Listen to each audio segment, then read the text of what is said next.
जय श्री कृष्ण, जय राधे। व्यक्ति अपने आप को सफल और भाग्यशाली कब मानता है? व्यक्ति अपने आप को सफल जब मानता है जब वो सोचता है व्यक्ति, वस्तु, स्थान, पदार्थ, प्राणी जो उसने चाहा उसे वो प्राप्त हो गया। उसको लगता है इसको पाना ही सफलता है। भाग्यशाली क्या मानता है? जो उसने कर्म किए उसका फल उसे मनचाहा प्राप्त हो जाए, उसे वो भाग्यशाली मानता है। क्या इतने तक ही सफलता और भाग्य का पैमाना है? क्या ये इसी को सफलता बोलते हैं? हमारे धर्मशास्त्र में 4 चीजें बताई गई हैं सफलता के लिए: धर्म, अर्थ, काम और मोक्ष। ये क्या चीजें हैं? धर्म, धर्म संगत, न्याय संगत। कोई व्यक्ति धर्म संगत कर्म करता है वही उसका धर्म होता है। अपने परिवार को पालने के लिए हम जो भी कर्म करते हैं धर्म संगत, वो कर्म ही हमारा धर्म होता है, एक पारिवारिक जन का। अब आता है अर्थ।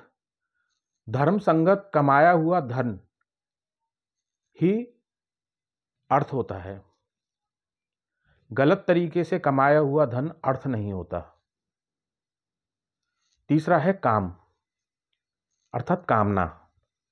परिवार में रहते हुए धर्म संगत, नीति संगत कामना करना और परिवार की कामना की पूर्ति करना काम में आता है। चौथा आता है मोक्ष। मोक्ष होता है अपने आप को जीते जी समझ जाना, अपने आप को जीते जी मोक्ष प्रदान करना। मरने के बाद नहीं, जीते जी। वो कैसे होता है? अपने आप को समझना कि हम शरीर नहीं आत्मा हैं। शरीर तो बस कार्य कर रहा है। जैसे शरीर कार्य कर रहा है परिवार के लिए निष्काम भाव से, निष्काम भाव से कर्तव्य कर्म का निर्वाह कर रहा है, सभी चीजों की पूर्ति कर रहा है। वो कर्म कर रहा है शरीर, लेकिन हम कौन है? आत्मा। यदि हम ऐसा जीते जी समझ जाएं तो हम जीवन मुक्त हैं। धर्म, अर्थ, काम, मोक्ष जो ये समझ चुका वही व्यक्ति सफल है। अब बात आती है भाग्यशाली की। भाग्यशाली कौन है? भाग्यशाली केवल इतनी चीज को पाने वाला और सफल होने वाला नहीं है। भाग्यशाली की परिभाषा है हमारे द्वारा किए हुए कार्य जिसमें हमको पूर्णता हासिल करनी है, धर्म संगत कार्य जिसमें हम निपुण हैं, दक्ष हैं और हमको उसमें 100%, 100% सफलता लेनी है।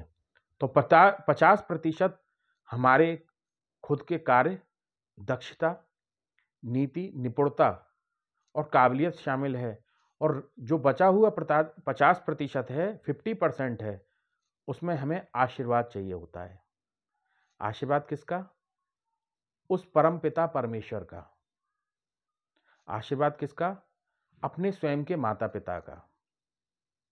यदि हमको इनसे आशीर्वाद प्राप्त हो जाता है, इनकी ऊर्जा हमको मिलने लग जाती है, पॉजिटिव वाइब्रेशन, पॉजिटिव ऊर्जा, तो हम अपने आप को भाग्यशाली समझेंगे। भाग्यशाली की परिभाषा केवल कार्य से नहीं है। भाग्यशाली की परिभाषा है अपने माता पिता और परमात्मा, इनका आशीर्वाद जब हमें प्राप्त हो जाता है तब हम भाग्यशाली हैं।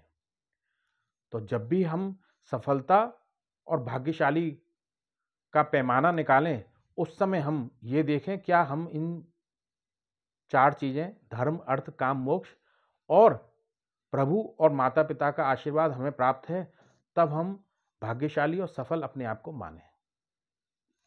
जय श्री कृष्ण।